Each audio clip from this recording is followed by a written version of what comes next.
বন্ধুরা, আজকে তোমাদের আলোচনা করব পার্সন নিয়ে।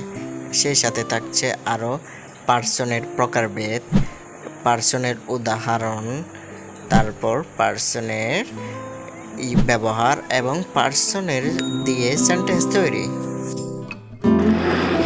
লেটস স্টার্ট, শুরু করা যাক।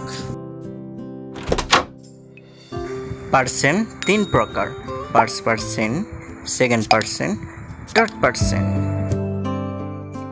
এবার প্রতিটা পার্সনের উদাহরণ দেওয়া যাক। ফার্স্ট পার্সন হলো আই এবং উই। এবার আলোচনা করা যাক সেকেন্ড পার্সন নিয়ে। সেকেন্ড পার্সন হলো ইউ এবং ইউর। এবার থার্ড পার্সন নিয়ে আলোচনা করা যাক। থার্ড পার্সনগুলো হলো হি, শি, দে, ইট এবং জায়গার নাম এবং মানুষের নাম। এবার পার্সনের নিয়ম বা ব্যবহার নিয়ে আলোচনা করা যাক। আই এর জন্য অক্সিলারি হিসেবে শুধুমাত্র এম বসে। ইউর জন্য অক্সিলারি ভার্ব হিসেবে শুধু আর বসে। আবার থার্ড পার্সন সিঙ্গুলার নাম্বারের জন্য ইজ বসে এবং প্লুরাল নাম্বারের জন্য অক্সিলারি ভার্ব হিসেবে আর বসে।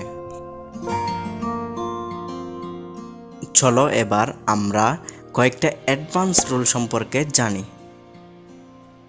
একটি সেন্টেন্সে যদি একাধিক পার্সন থাকে তাহলে আমাদের 231 কোডটি ব্যবহার করতে হবে যদি সেন্টেন্সটি পজিটিভ হয়। অন্যথায় যদি সেন্টেন্সটি নেগেটিভ হয় তাহলে আমাদের ব্যবহার করতে হবে 123 কোডটি।